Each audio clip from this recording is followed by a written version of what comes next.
एक महत्त्वाची बातमी, पवारांच्या राष्ट्रवादीच्या साप्ताहिकातून शशिकांत शिंदेंनी दावा केल्याचं समोर आलंय।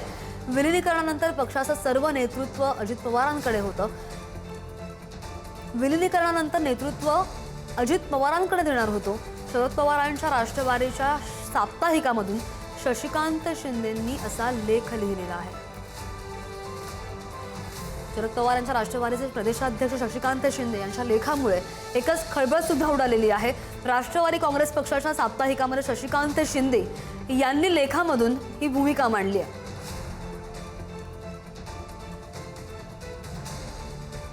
या संदर्भात आणखी जाणून घेणार आमचे प्रतिनिधी संदीप आपल्या सोबत आहेत। संदीप, काय लिहिलेला आहे लेखा नेमका? राष्ट्रवादी काँग्रेसमध्ये फूट पडल्यानंतर ही राष्ट्रवादी काँग्रेसचं जे साप्ताहिक आहे, पक्षाचं मूळ साप्ताहिक, ते शरदचंद्र पवार पक्षामार्फत आजही चालवलं जातं आणि आता जे साप्ताहिक प्रसिद्ध झालेलं आहे त्यामध्ये एक शशिकांत शिंदे जे प्रदेशाध्यक्ष आहेत शरद पवारांच्या पक्षाचे, त्यांनी हा लेख लिहिलेला आहे आणि त्या लेखामधून त्यांनी दावा केलाय की विलिनीकरणानंतर संपूर्ण पक्षाचं जे नेतृत्व होतं ते अजित पवार यांच्याकडेच दिलं जाणार होतं आणि आता अजित पवारांचं जे स्वप्न अपूर्ण राहिलेलं आहे ते पूर्ण करायची जबाबदारी सगळ्यांची, अशी भूमिका त्यांनी या लेखामधून मांडलेली आहे।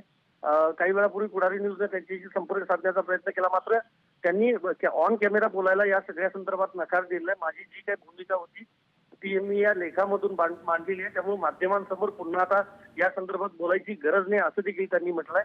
पण एकंदरीत विलिनीकरणाची चर्चा आपल्याला माहिती की आता पुन्हा लांबणीवर पडलेली होती, पण आता अजित पवारांच्याकडे नेतृत्व दिलं जाणार होतं। या दाव्यामुळे दोन्ही राष्ट्रवादीत मोठी आता खळबळ उडालेली आहे। आता बघावं लागेल पुन्हा आता काय यावर प्रतिक्रिया येतात, मात्र विलिनीकरण हे होणार होतं आणि त्यानंतर अजित पवार यांच्याकडे हे नेतृत्व दिलं जाणार होतं, हेच या लेखामधून सिद्ध होतंय।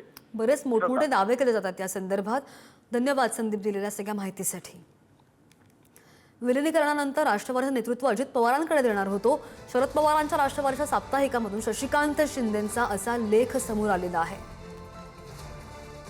या लेखामुळे साहजिक आहे मोठी खळबळ उडाली आहे।